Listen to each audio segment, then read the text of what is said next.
Assalamualaikum warahmatullahi wabarakatuh. Perkenalkan, nama saya Hyang Kaisar Agung Aladin. Dan pada kesempatan kali ini saya akan mempresentasikan analisis sistem pengelolaan kinerja pada Universitas Negeri Yogyakarta menggunakan pendekatan Balance Scorecard berdasarkan data resmi dalam laporan kinerja UNY tahun 2024.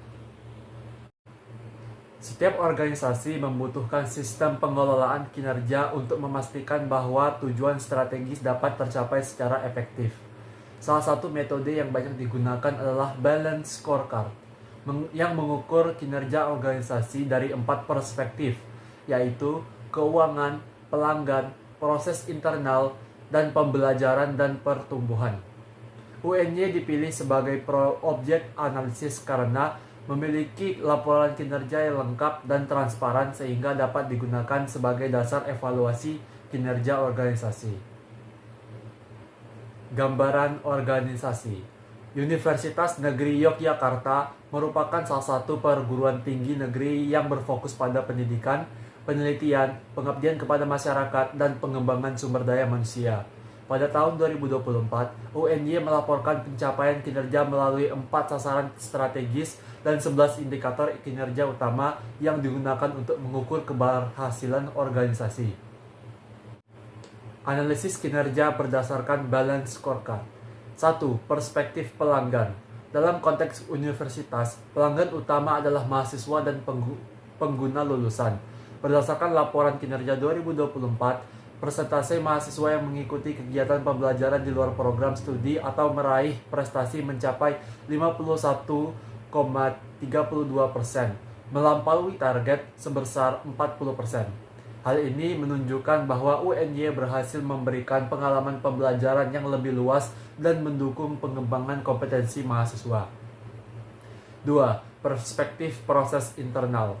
Perspektif ini menilai efektivitas proses akademik dan pembelajaran.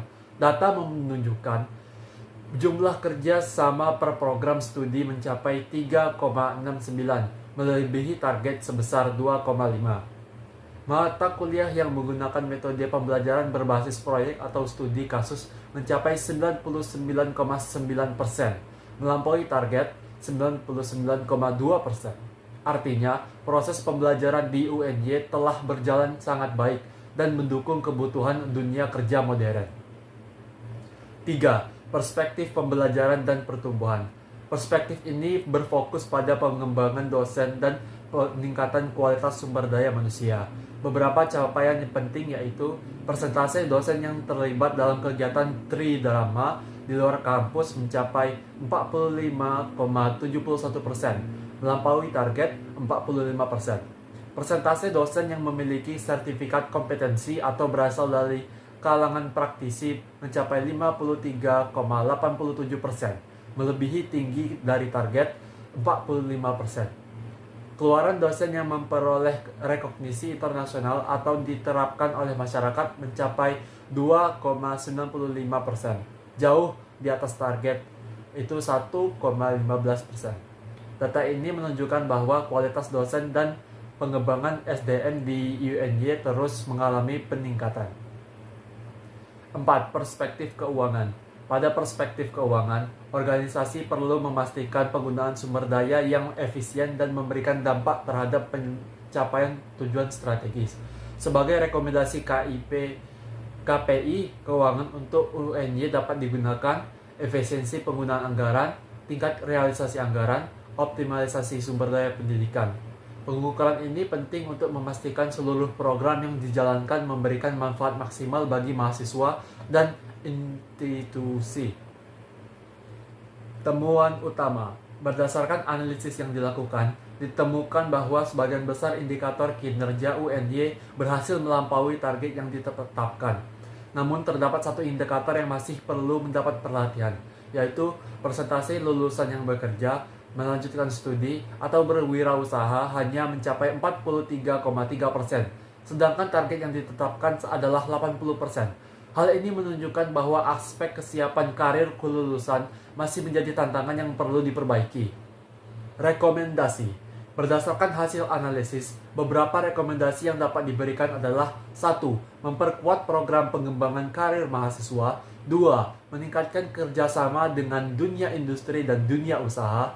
3. Memperluas program magang dan praktik kerja. 4. Mengembangkan dashboard KPI yang dapat dipantau secara berkala. 5. Mempertahankan kualitas pembelajaran berbasis proyek yang telah berjalan dengan baik. Kesimpulannya adalah, berdasarkan analisis menggunakan balance scorecard, dapat disimpulkan bahwa kinerja di Universitas Negeri Yogyakarta pada tahun 2024 secara umum berada dalam kategori yang baik. Mayoritas indikator kinerja berhasil melampaui target, terutama pada aspek pembelajaran, kerjasama, dan kualitas dosen. Namun, peningkatan daya serap lulusan di dunia kerja masih menjadi area yang perlu mendapat perhatian yang lebih lanjut. Dengan penerapan balance scorecard secara berkelanjutan, UNY dapat terus meningkatkan kualitas layanan pendidikan dan mendapat tujuan strategisnya secara lebih efektif. Sekian presentasi dari saya. Terima kasih atas perhatian Ibu dosen dan teman-teman sekalian. Maaf bila ada salah kata. Saya akhiri. Wassalamualaikum warahmatullahi wabarakatuh. Dadah. See ya.